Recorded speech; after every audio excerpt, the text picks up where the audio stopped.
What's up guys, and welcome back to some more Pokemon Sun and Moon coverage. And of course we had some new information, some new Pokemon and such revealed the other day, and from that we have a theory to create here. I first noticed this on Reddit. I shall put the post down below, and it was a good idea. I sort of checked it and I looked through and read the background and sort of further into it and such, and I feel like we've got a few more bits to talk about that aren't just on the Reddit post. So this is a new theory guys, and it's going to be called Alchemy theory. Everyone knows what alchemy is. It's sort of, you know, it's a, I don't want to say it's a phony thing, but you know, it's sort of the study of purifying, maturing, and perfecting certain objects. So as the old thing of, you know, turning, you know, I don't know, stuff into gold. That's the old sort of thing. But yeah, it's just sort of purifying things, as well as, I guess there's some bits about, you know, medicine and sort of making the human body perfect and such. But you get, so you know, really know the background of it, but I'm going to speak through the bits that we need to know, and we'll get through it. So basically, why this theory has come about now rather than before is the 3 new starters that were revealed. But why is that so special? Well, in alchemy there are 3 philosophical principles, sort of the 3 main ingredients, I guess you could say, of alchemy, and these are salt, sulfur, and mercury. And here are the 3 symbols for each of these. So salt being, you know, salt, NaCl, sulfur being an element, and so is mercury. Don't ask me why, you know, 2 elements and 1 is not, but yes, it's just, you know, just deal with it. Just deal with how it is. We have salt, sulfur, and mercury. Now, if we take a look at the 3 starters, we have obviously Rowlet, Litten, and Popplio. If we take a look at the salt symbol first and compare it to Rowlet, you can see that the salt symbol is a circle, and Rowlet is pretty much a circle as well. So, you know, circle, circle, that's fair enough. But of course, you know, oh, it's just circles. You could say that for any Pokemon. Sure. Then let's look at the next one alongside Litten. If you compare it to the sulfur symbol, you can see it has, you know, the sulfur symbol has sort of 2 oval shapes, 1 main line, and then 2 lines coming across that. And if we look at Litten's head pattern, you can see the 2 lines coming across and a line going down are similar to the symbol, alongside these 2 ovals, which you could sort of compare to Litten's whiskers there. That's a bit extra. It's just the main sort of pattern on its head that, you know, looks similar. So again, you know, looks similar, okay, or it could just be coincidence. And then if we look at Popplio, and if we look at the mercury symbol alongside it, this is sort of the biggest stretch here.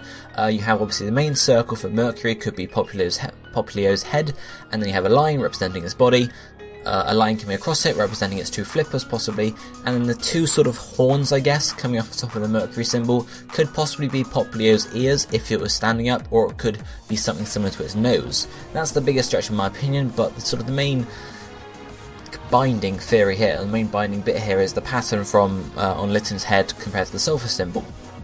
Bear with me for the moment here guys, but that's the main sort of idea. This is sort of why it's been sparked a bit more now, because we actually see these 3 symbols have a bit of similarity to the 3 starters, and because, you know, remember, these 3 symbols are philosophical principles for alchemy, so they're like base principles. Starters are the base of the region, basically, the first sort of Pokemon you get, your starting point. So that's why they might have, you know, Game Freak might have said, let's do this, and then compare it. And of course we can then look further into alchemy and see, you know, they're not just going to say, oh yeah, we'll make them similar to alchemy stuff, and not actually go further with it. It's also good to mention here, there are 4 elements, alongside these principles, there are 4 elements in alchemy, and these are fire, air, water, and earth. So sort of your 4 basic elements, I guess, and each of these 3 principles is a combination of 2 of them. For example, salt is a combination of water and earth, sulfur is a combination of air and fire, and then mercury is a combination of water and air. So if you look at the 2 combinations for sulfur and mercury, water, Popplio is a water type, fire, Litten's a fire type. That works there, however, of course, you don't really have it working for Rowlet, since water and earth, Rowlet is a grass type. I guess it can make sense, because obviously if you get some earth, give it some water, plants will grow. That makes a bit of sense there, and obviously there's no sort of, I mean, I guess you could give it the air one, you can link it there, because obviously it's part of flying type, but, you know, it could still work in that way. Or if you just look at the elements in general, you have fire, water, and air. So, you know, obviously Litten, Popplio, and then possibly air being Rowlet, since Rowlet is part flying. Earth obviously is, you know, it's just a bit iffy there, but you guys get the idea. So before we go into any sort of deeper detail, let's look at the other elements and symbols for sort of alchemy in general. As I mentioned, there are the 4 elements here: air, earth, water, and fire, and these are sort of your base elements in the world, I guess. And as well as this, there's also a final element. I guess it's called an element, but it's not really an element, and that's just all of the elements together. I haven't put it on here because it's not really a proper element, but it's just all of them together, representing sort of a full thing. But that's not really too important there. Then after the elements, we have metals. This is another big part of alchemy, obviously, because alchemy uses metals a lot of the time. So these are the main metals of alchemy. There are others, but the reason I've picked these out is because these metals are also tied to planets. So they've sort of said, oh yeah, this is the planetary metal for whatever. So first up we have gold is the sun. So if you look at something golden, oh wait, the sun is golden, so gold, sun, that makes a lot of sense there. Then you have silver, which is the element for the moon. Yes, the moon's not a planet, but back in the old days, they didn't know that necessarily. So silver goes to the moon. Gold and silver, 2 of the original games. I spoke about my gold-silver theory, if you guys remember, just after the sun and moon were announced. And obviously, it makes a lot of sense that they sort of, not really rival each other, but go along with each other. So gold and silver could, then represent not just gold and silver themselves, but sun and moon. Obviously, gold, silver, sun, moon. Then we have iron, representing Mars. So, and you can see here the symbol is basically the male symbol. It's not quite the male symbol because it's just the female symbol upside down, but obviously female upside down, pretty much male. And then we have copper, which represents Venus, and that is the female symbol there. Again, this draws from some sort of old religion or old sort of mythology, because obviously Mars and Venus were 2 gods, Mars being male, Venus being female. I'm pretty sure they were married in some, I don't know what ones, but married, and that's why that's what the planets were in themselves. Then we have tin, which represents Jupiter, and lead, which represents Saturn. You can see the symbols are basically flips of each other. These just represent the other 2 planets there. And then finally we have Mercury again, because obviously it is a metal, and Quicksilver is the metal for Mercury. Well, Mercury is a metal, but Quicksilver is the metal that represents Mercury, possibly because Quicksilver is Mercury. I'm not too sure. They might have, because obviously Mercury is a liquid metal, so they might have seen it and thought, wow, it's just like silver, except it's quick. It's liquid, it's Quicksilver. So that's possibly why. But those are your planetary metals there. The reason I mention this is because obviously we have sun and moon. Now, if we imagine that each of these symbols or metals will represent legendary Pokemon, there's just something I'm throwing out there. You could also have gold and silver, sun and moon being the 2 sun and moon legendaries. Makes a lot of sense. Now we also have this other trademark, because obviously the trademarks we had before the announcement were Solgaleo, Lunala. Those haven't been confirmed yet, but of course we have their starter trademarks were actually out. I didn't hear about this till after the announcement themselves, but there were trademarks for the starters, and obviously the starters are now revealed, and we know those are correct. So this final trademark is likely to be correct as well. This trademark is Marshadow, so you can assume it's possibly related to legendaries in some cases. So Shadow might, bring Shadow out. What could be, related to a Shadow and Sun and Moon? Wait, an eclipse. So it might be some sort of ecliptic Pokemon. But also you have marsh there, so that could relate to the Earth somehow, because obviously marsh is, related to this type of landscape basically. So it could relate back to the Earth there. Or you could pull Mars out of there, which is obviously a planet, and obviously that's represented by iron. So it could be, because obviously Solgaleo, Lunala, and Marshadow were trademarked together, it could be the trio leader, so the leader of the sort of, I guess, the Sun trio, with Marshadow being some sort of ecliptic Pokemon, having relation to Mars, possibly, maybe, who knows, with Iron, who knows again, could be a trio leader, or it could be a member of a duo, because also remember we have Iron, Mars, relating to Copper and Venus, so it could be a member of a duo, along with Venus being, maybe because obviously male-female, Mars could be a male legendary, and Venus could be a female legendary, linking together in that sort of aspect, being a duo there. And then going back to our metals, remember we also have tin, lead with Jupiter and Saturn. Jupiter and Saturn are again sort of related to each other, I guess, because they are the 2 biggest planets in our solar system. So again, if they were going to sort of carry on using the alchemical symbols and such to sort of build legendaries and themes off of, Jupiter and Saturn being 2 more Pokemon, 2 more legends as a duo, again, could be a possibility. I'm just throwing ideas out here. So instead of getting a trio, we could just get 3 duos. So, gold and silver, iron and copper, tin and lead. It's a possibility. Or, as I said, Marshadow could be the trio leader of the Sun and Moon legendaries and relate to it like that, and they might not decide to do the Venus thing, but that's just another idea I'm throwing out there. Now, before I go into any more alchemical stuff, now we've looked at the elements, there is another thing that might suggest that, you know, they might be a part, you know, alchemy might be part of Sun and Moon, not necessarily alchemy itself, but an alchemical basis. If we look at this screenshot from the first trailer of Sun and Moon, or not the first trailer, but you know, the main trailer for Sun and Moon, you can see this temple of sorts. I don't know what temple it is or anything like that, but you can see Lunala in front of it with the Sun and Moon icons either side. We can't see much else, apart from, if you look in the centre, just above Lunala, there is a symbol there. What symbol is that? Yes, it's the symbol for the Earth element. So, could this possibly be some sort of Earth temple? Who knows?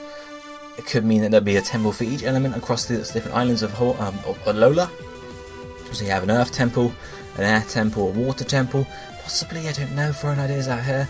Or it could just be a main temple, and obviously you could represent it as Sun legendary, Moon legendary with the icons, and then the central legendary, Marshadow, being related to the Earth, hence the Earth element, because obviously they might not want to make another icon for it. That's just an idea I'm throwing out there. Of course, you know, we can't see the whole temple, so there might be some stuff further up. You could have possibly the other elements dotting this, you know, design above it as well, something like that, or it could just be something completely different. Who knows? But as I said, we're going to look at some other sort of elements from the one more element at least from alchemy, and this is antimony. This isn't an element as, or it is sort of metal as such, but you know, it doesn't matter what it is. It actually represents animal nature and wild spirit, but you know, sometimes it's related as a wolf. But the reason I'm bringing it up is, again, if I show this picture of Lunala, what can you see there? Could antimony be put into its design? It could. If we overlay it over its head and its main sort of central body, you can see the, you know, sort of the circle represents the head, the line represents this white sort of design, white outline to its body, and then this, you know, these two arms coming off towards the circle are actually there. This line coming across the centre isn't really there, but there are two sort of smaller arms coming off down the bottom, so that could represent them there. So antimony could be incorporated in Lunala's design as well. Whether it means there's another sort of metal or, you know, symbol incorporated into Solgaleo's design, I couldn't see anything apart from just obvious sun references when I looked at that. So I can't really explain, you know, go too much into that apart from that. But there's another element to look at as well, and that is platinum. Now, platinum is the amalgamation of gold and silver. As you know, might expect, gold, silver, platinum. And you can see, obviously, in the symbol, you can see the sun symbol and obviously the moon symbol. Easily there, you know, amalgamation, gold, silver, sun, moon. So platinum could possibly, again, be a symbol they would incorporate into the design of this third trio member, possibly Marshadow or, you know, something else, or it could be a legendary all on its own. I just thought I'd throw it out there because obviously it does, you know, does sort of incorporate both sun and moon, gold and silver. So it's possible it might actually get a usage somewhere. Just throwing it out there. And there's a couple more things I wanted to talk about before I finish the video. These are other alchemical concepts that could see use in the game. The first one is the Philosopher's Stone. Yes, we Harry Potter now. But the Philosopher's Stone is a concept, you can see the symbol here. Yes, it's exactly the same as Harry Potter basically, apart from the square. Well, it's not even known in Harry Potter. Philosopher's Stone is a different thing to the Deathly Hallows, but you guys get the idea. But this symbol can be used as a key to decrypt alchemical imagery. So, you know, just as another thing to understand it basically. So it's a bit weird, but it also describes the relationship between physical and spiritual realms, at least it was believed to, with the physical being like the upper half and spiritual being the lower half. It's a bit weird, but the main sort of thing I want to focus on for this is the fact that it can be used as a key. Okay, as a key.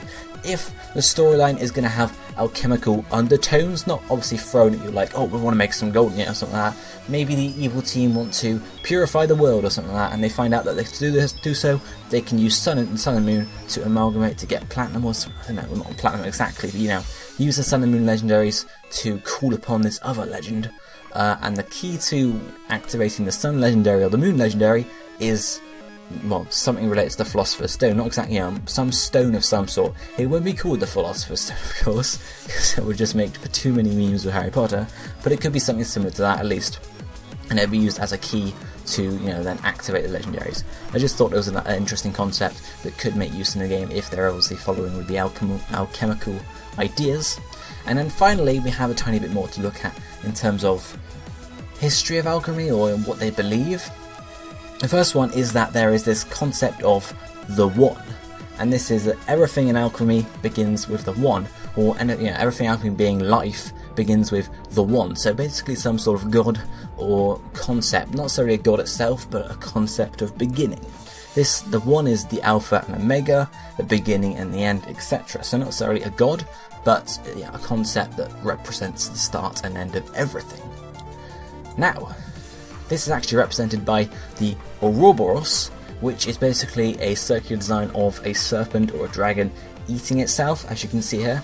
So if the One were to be a trio member, and going along with the Sun and Moon legend, it could be represented by some sort of dragon or serpent. So Marshadow could be a serpent or dragon if it were to again represent the One, hence why the evil team might want to try to control it, because it begins and ends and stuff like that. Who knows? Going along with this, there's a concept of the opposing forces in alchemy, duality and such, and this is sometimes the Sun and the Moon, Sol, Luna, Sulfur, Mercury, the Red King and the White Queen. I won't go too much into that. So basically, opposing forces, and usually this is represented in imagery as opposing dragons. Okay, so obviously, thinking about the Sun and Moon legendaries here, we haven't seen dragons yet as such, as a lion and a bat, flying thing, winged beast or whatever. So obviously it's not really a dragon there, but one of these dragons is usually winged, and one of them is usually wingless, to represent some sort of balance. And again, for our legends here, we have a winged beast and a wingless beast. So again, it could be possibly incorporated in there. But that's all I really have to speak about alchemy and such for today. Other things I want to throw out though, Magiana has a soul heart, and the three philosophical concepts or principles of alchemy are soul, spirit, and matter. So again, could be some sort of relation there. But that's all I've got to throw at you today, guys. If you enjoyed this theory and sort of interested in where it could go, let me know down below with a comment saying, okay, is it sort of, what do you think of it so far? What could you see happening with these concepts and such? And of course, if you like the video, hit the like button down below. I'll be seeing you next time. Thank you for watching. Goodbye, my friends.